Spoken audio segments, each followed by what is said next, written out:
제가 가진 성경 구약 1012페이지에 있습니다.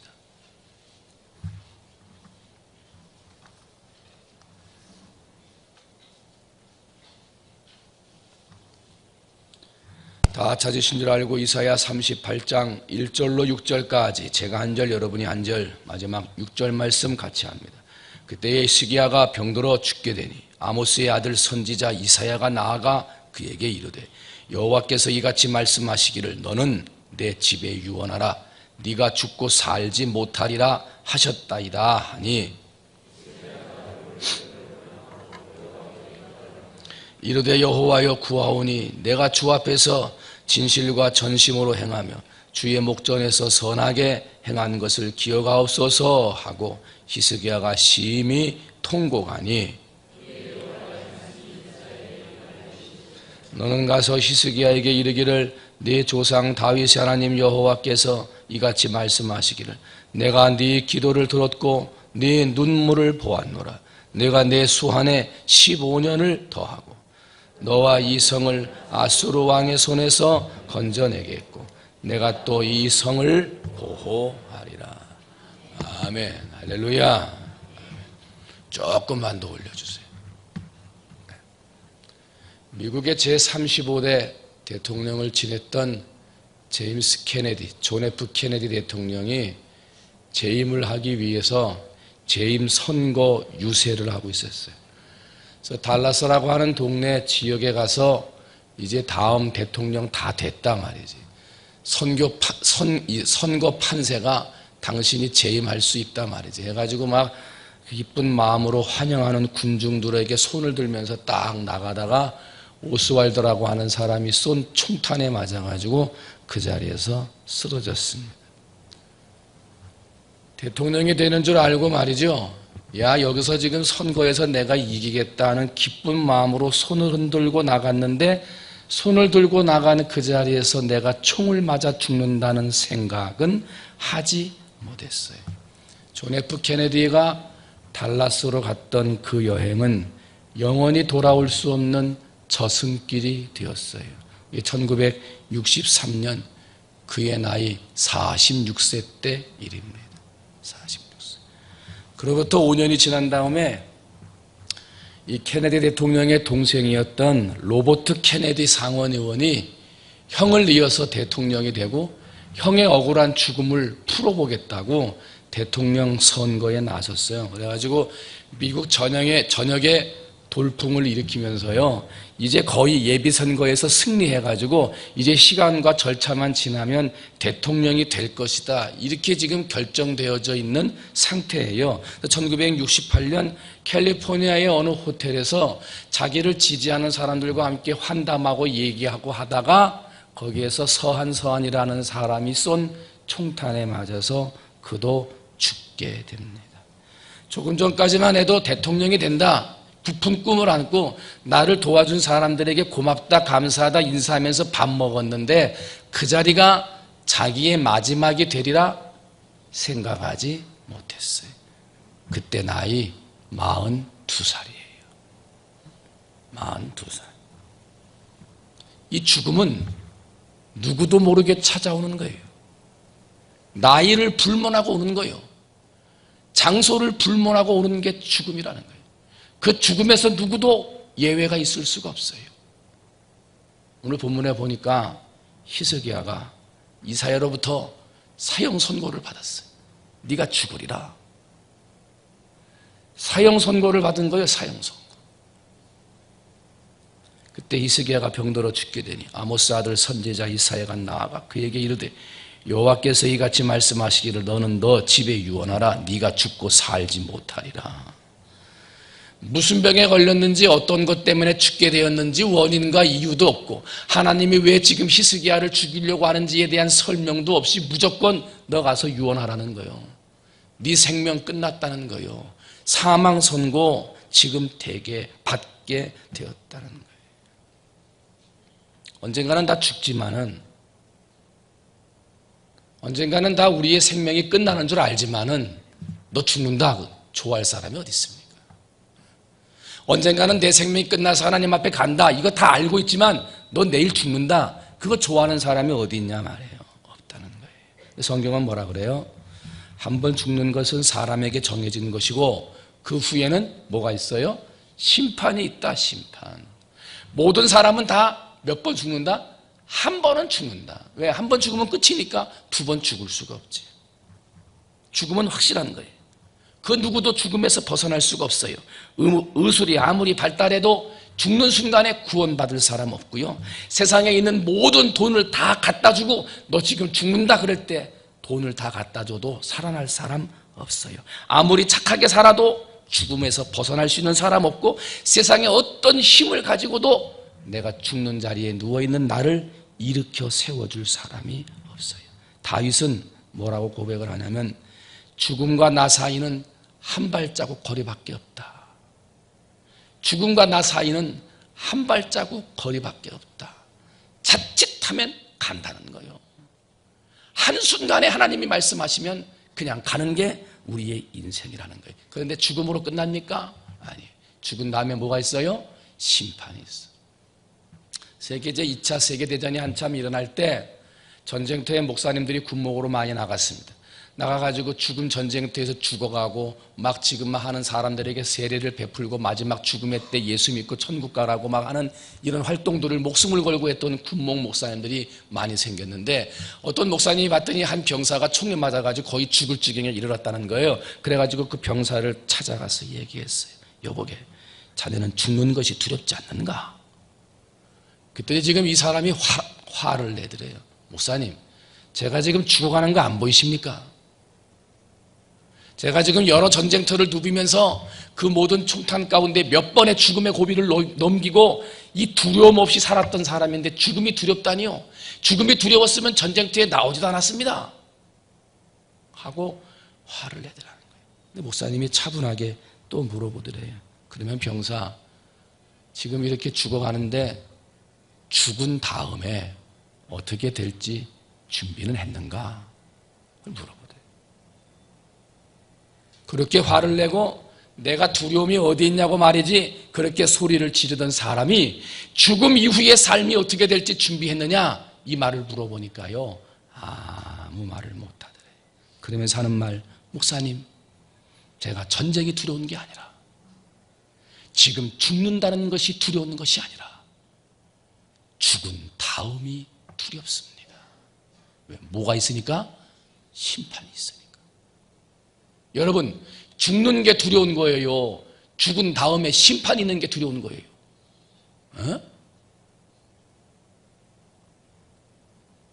죽는 게 두려운 게 아니에요. 죽은 다음이 두려운 거지. 이 세상에서 어떠한 전쟁이 일어나고 어떤 싸움이 있어도 두려워하지 않고 용감하게 다 나가서 싸우고 이기고 상처투성이가 돼서 쓰러지는 한이 있더라도 용감하게 싸우기는 싸운단 말이에요. 그러나 마지막 죽음의 순간에 가면 모든 인간은 다 두려움에 빠지게 된다는 거예요. 세상을 살아가면서 죄를 숨기며 살아갈 수 있어요. 그러나 죽은 다음에는 그 죄를 숨길 수가 없어요. 죄가 드러납니다. 예수 믿는 자고 이 자리에 앉아있지만 내 마음의 중심이 예수로부터 벗어나서 예수의 복음에 무관심하고 겉으로는 그럴듯한 신앙의 모습으로 앉아있지만 하나님의 복음에서 벗어난 삶으로 살아도 사람들이 모르니까 그렇게 살 수 있어요. 그러나 죽은 다음에는 어떠한 모습, 어떠한 마음으로 예수를 믿었는지 다 밝혀진다. 이게 두려운 거예요. 이게 하나님의 복음 앞에 사랑과 믿음으로 살아야 돼요. 서로 용서하고 이해하고 화해하며 살아야 된다 말씀을 들어서 겉으로는 손을 내밀고 악수하고 인사하며 화해하고 사랑하며 사는 것처럼 살았지만은 사람들은 속이고 사람들과는 그렇게 살 수 있었지만은 마지막 죽고 나면 정말 사랑했는지 정말 용서해서 손을 내밀고 악수를 했는지 그게 다 드러나는 거예요. 그게 두려운 거예요. 과연 사람들은 속이고 이렇게 살 수 있었는데 내 죄는 숨기고 살아서 사람들에게 그럴듯하게 넘어갈 수는 있었는데 이게 드러나는 날, 이 죄를 계산해야 하는 날 하나님 앞에 어떻게 인정받을까? 이게 두려워서 죽음이 두렵다는 거예요. 여러분 어떻게 살고 있습니까? 내일 일을 너희가 알지 못하는도다. 너희 생명이 무엇이냐? 너희는 잠깐 있다가 없어지는 안개니라. 한때 세계를 제패했던 알렉산더 대왕의 아버지 필립 2세는 그 옆에 항상 이상한 종을 한 명 데리고 다녔는데, 그 종은 아침에 왕 옆에 서 있다가 필립 2세가 눈을 딱 뜨면 아침 인사를 합니다. 그 인사가 뭐냐면, 왕이요, 당신이 죽어야 한다는 사실을 잊지 마십시오 하고 인사하는 거예요. 아무리 세상에 큰 권세를 가지고 아무리 세상에 부귀영화를 가져다 산다 하더라도 그 삶은 죽는다. 그것을 잊지 말아야 하기에 필립 2세는 자기의 종 한 명을 아예 대다 놓고 자기를 만날 때마다 그 인사를 해서 나는 죽는다, 이것을 잊지 않도록 되새기고 또 되새기는 삶을 살았더라는 거예요. 그런데 오늘날 많은 사람들은 어떻게 삽니까? 내가 죽는다는 사실은 아는데요, 내가 언제 죽을지 준비하지 않아요. 내가 죽는다는 사실은 알면서도요, 내가 살아가는 생각의 모습은 나는 영원히 살 것처럼 살아가고 있다는 거예요. 나는 죽음과는 상관이 없는 사람, 나는 지금으로부터 수십 년 동안 앞으로도 살아갈 수 있는 사람으로 생각하고 착각하며 살아간다는 거예요. 여러분, 지난 1월 1일 날 터키 이스탄불에서 총기 사건이 일어나가지고 39명이 죽었습니다. 사람들이 다 외지에서 여행 온 사람들이었어요. 새해 첫날 춤추면서 술 먹으면서 놀면서 여행 와가지고 말이죠. 그러는데 그날이 자기의 죽음의 날이 되리라고 생각한 사람은 아무도 없어요. 죽음은 나도 모르는 사이에 오는 거예요. 나도 모르는 사이에 내가 갔던 그 자리가 마지막 여행이 될지도 모르는 거예요. 히스기야 갑자기 죽음 선포를 받았어요. 어떻게 해야 될지 모르는, 나라는 지금 외세가 쳐들어와 가지고 하나님 앞에 기도하면서 아수르 군대와 싸워야 하는 어려운 환경 중에 있는데 네가 죽으리라 사형 선고를 받은 거예요. 사랑하는 성도 여러분, 여러분은 어느 자리 어느 곳에 있든지 하나님 앞에 기도할 때 한번 따라합니다. 죽음을 생각하고 기도하라. 어떻게 기도해요? 죽음을 생각하고. 영원히 살 수 있는 것처럼 욕심 부리면서 기도하고 이것도 가져야 되겠고 저것도 가져야 되겠고 여기도 여행 가봐야 되겠고 저기도 가봐야, 그거 가지고 기도하는 게 아니라 내일 나는 죽을 수도 있다. 지금 간 그 땅에서 내일 나는 갑자기 하나님이 부르실 수도 있다. 이 생각을 가지고 간절한 마음으로 내일 죽는다면 내가 오늘 어떻게 해야 되겠는가, 죽음을 생각하며 하나님 앞에 기도해야 한다는 거예요. 죽음을 생각하며. 사회학자 토니 캄플로는 모든 인간은 죽음 앞에 섰을 때 이루지 못한 업적을 바라보며 후회하지 않는다. 단지 바르게 살지 못했음을 후회한다. 사람들이 마지막 죽음의 순간에 유언을 하고 자기의 삶을 돌아보는데, 죽음을 앞둔 사람들이 아이고 내일 이거 해야 되는데, 아이고 이 일 다 못했는데, 이거 지금 하던 일 다 해야 되는데, 그거 걱정 안 한다는 거예요. 마지막 죽음의 순간에는 바르게 살았는지, 믿음으로 진리 가운데 살았는지, 심판받을 내 영혼이 하나님 앞에 바르게 세워질 수 있는지, 이 바른 신앙의 삶, 바른 삶을 가지고 걱정하더라는 거예요. 왜? 심판이 있으니까. 심판이 있으니까. 업적 가지고 심판받습니까? 세상에서 어디를 갔다 왔는지, 무슨 얼마나 뭘 했는지 그거 가지고 심판받는가? 하나님 앞에 온전하게 믿음으로 살아왔는지 그 삶을 보고 심판받다 보니, 사람들은 속일 수 있지만 업적을 중심으로 살 수 있지만은 하나님 앞에서는 그게 소용이 없기에 죽음의 순간이 두려워지게 되는 거예요. 그런데 오늘 우리는 어떻게 살아갑니까? 마지막 죽음의 순간에 하나님 앞에 칭찬받고 하나님 앞에 심판받아야 할 내 신앙의 바른 모습, 내 인생의 바른 자세를 위해 살아야 되는데, 우리의 인생은 그게 아니라 업적을 쌓기 위해 살아가더라는 거예요. 내 모든 시간의 전부가, 내 생각의 거의 모두가 어떻게 하면 업적을 더 쌓는가, 어떻게 하면 사람들에게 더 칭찬받을 수 있는 일을 할 수, 여기에 집중한다는 거예요. 마지막 순간에 갈 때는 다 소용이 없는데, 바르게 살았는지 믿음으로 살았는지 그걸 가지고 심판받는 건데. 사랑하는 성도 여러분, 히스기야의 죽음의 선고, 네가 죽으리라. 하나님이 언제 나에게 그렇게 말씀하실지 몰라요. 너의 집에 가서 유언하고 와라. 네가 죽고 살지 못하리라. 나는 영원히 사는 존재가 아니에요. 지금 내가 하는 일 영원히 할 수 있는 사람은 아무도 없어요. 죽을 때가 있어요. 그걸 생각하고 기도해야지.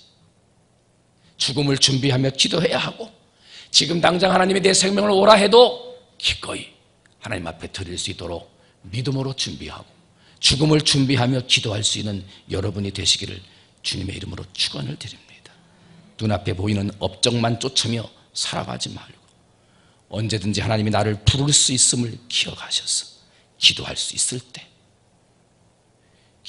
있을 때 죽음을 준비하며 눈물로 기도해서 여러분의 삶에 하나님이 주시는 은혜가 충만하시기를 주님의 이름으로 축원을 드립니다.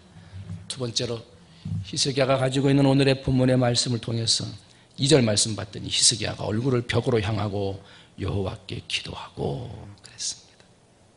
한번 따라합니다. 벽만 보고 기도하라. 죽음을 앞두고 기도하는 사람 두 번째는요, 벽만 보고 기도하는 거예요. 갑작스럽게 사형 선고를 받은 히스기야는요, 얼굴을 벽으로 향하고 하나님 앞에 기도했어요. 기도는 전적으로 하나님을 의지하는 게 기도예요. 히스기야가 기도만 할 수밖에 없었습니까? 아닙니다. 왕입니다. 힘도 있고요, 권세도 있고요, 부리는 군사도 있고요, 자기 나라 안에 많은 의사와 술책사와 많은 지혜자들이 있습니다. 그들에게 물으면서 지금의 이 어려운 난간을 어떻게 헤쳐나가야 되는지 물어보고 바라볼 때들이 너무나 많았습니다. 그러나 히스기야는 그 모든 사람들을 다 무시하고 벽만 바라보고 기도했습니다. 왜냐하면 내 생명을 주장하시는 분은 지혜자나 술사나 사람들에게 있는 것이 아니라 하나님께 있는 걸 알았기 때문에, 다른 세상 그 뭐 다 바라봐도 내 생명 끝났다는 걸 해결해 줄 수 있는 분은 하나님밖에 없는 줄 알았기에 세상에 돌아보고 들어야 하고 바라보고 의지하고 싶은 것들 벽을 딱 쳐놓고 나는 세상 바라보지 아니하고 오직 주만 바라보나이다. 믿음으로 벽만 바라보고 기도한 거예요.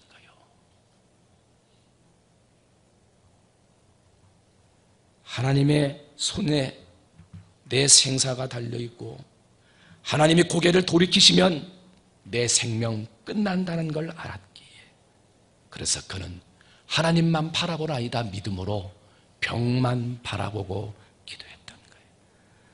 어떤 사람들은 그런 건 기도 안 해도 돼 하고 기도를 하찮게 얘기해요. 아닙니다.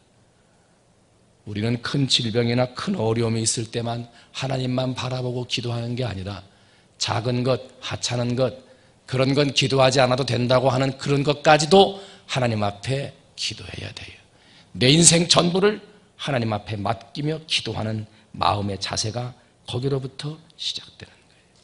그런데 히스기야는 아수르라고 하는 나라의 전쟁 때문에 힘들어서 기도하고, 그러다가 좀 해결될 만 하니까 이번에는 육신적인 아픔이 와서 네가 죽고 살지 못하리라 마음에 큰 선고를 받게 되고, 영적으로 혼란 상태, 영적으로 모든 기운을 잃어버린 상태가 됐어요.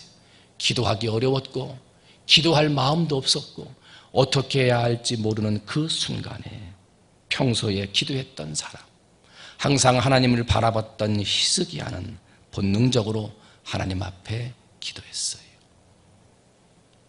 서울신대에서 신학생을 할 때 음악선교회라고 하는 서클을 했는데, 그 서클은 토요일마다 부평에 있는 안병원, 그 안병원에 가서 병원 찬양을 합니다.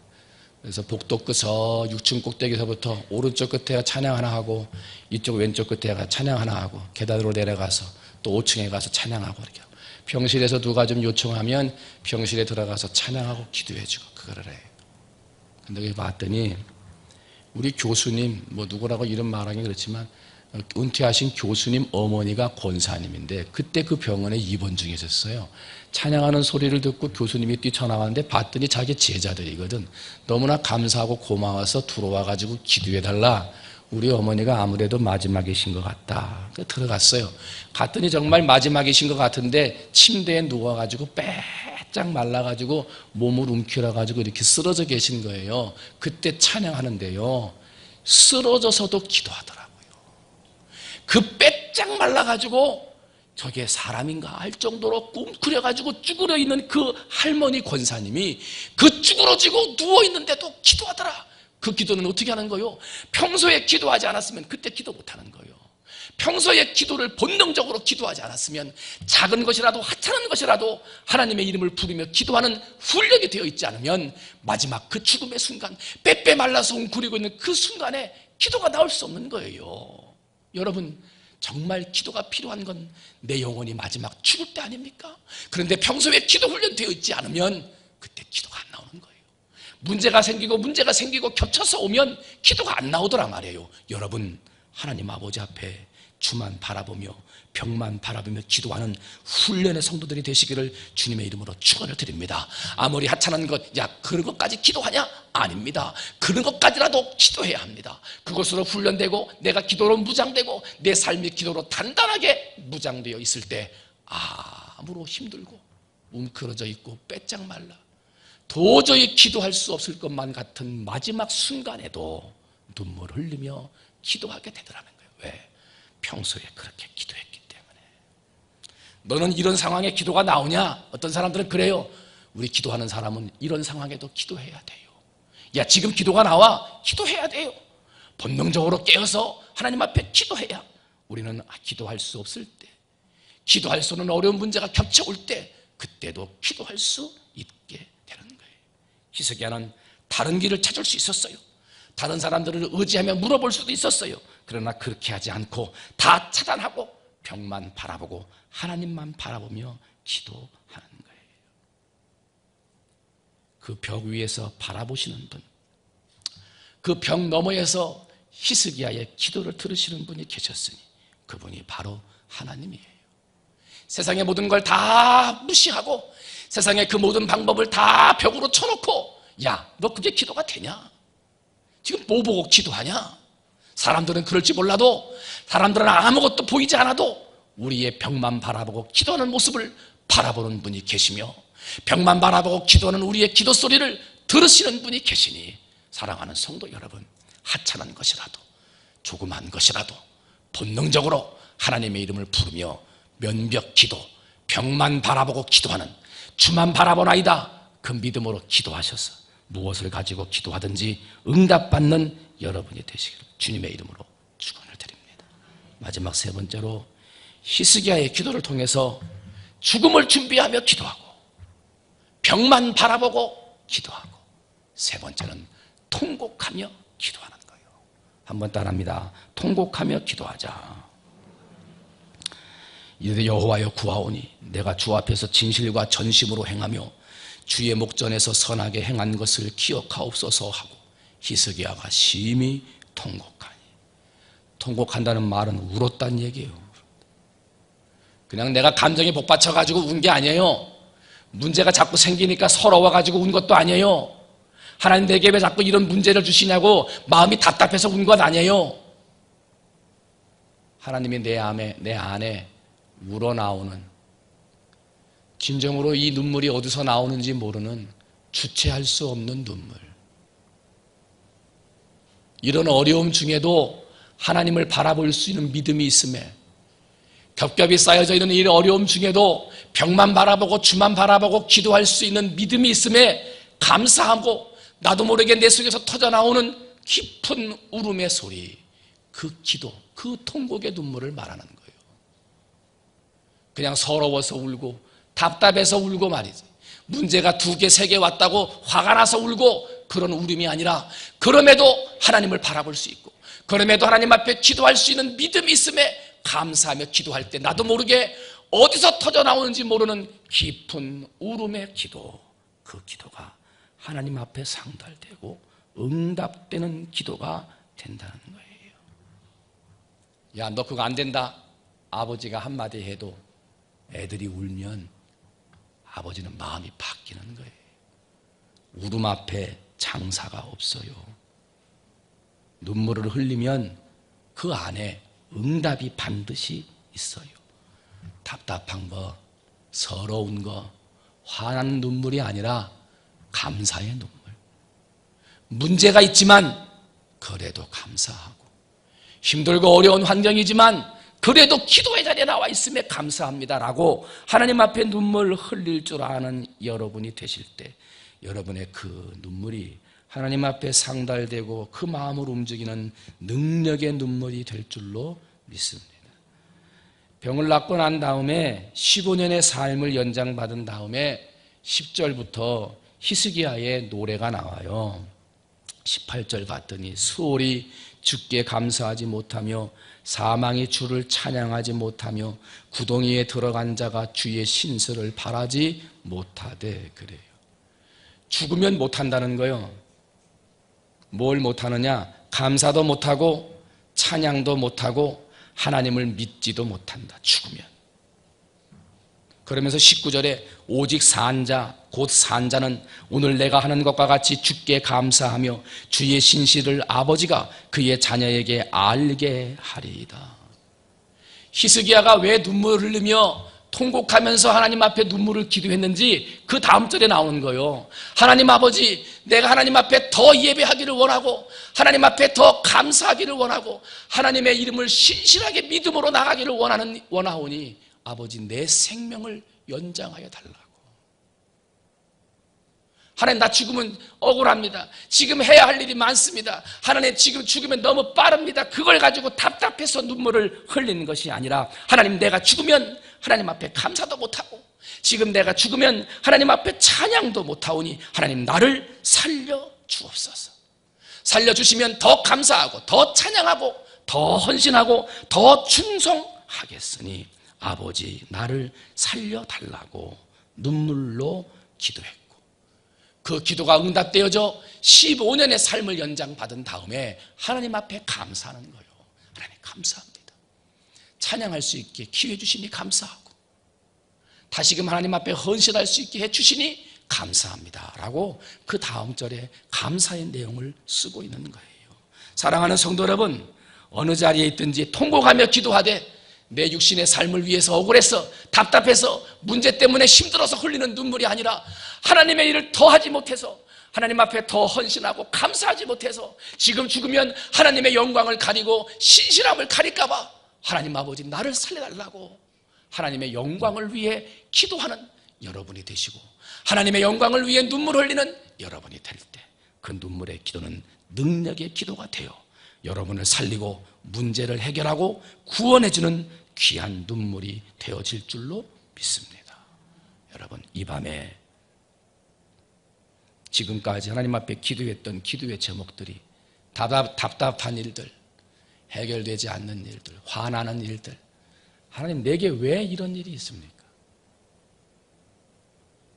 혹시 그런 거 가지고 하나님 앞에 기도하고 그러다가 답답해서 눈물을 흘리고 화가 나서 눈물을 흘렸다면 이 밤에는 하나님 이 모든 문제의 그 해결책을 하나님의 손으로 쥐고 있는데 하나님, 내가 하나님 나를 살려주시고 고쳐주시고 해결해 주시고 일으켜 주시면 주님 앞에 더 예배하고 더 헌신하고 더 찬양하고 더 충성하는 사람 되겠으니 하나님 나를 살려주시고 내 병을 고쳐주시고 내 문제를 해결해 주옵소서.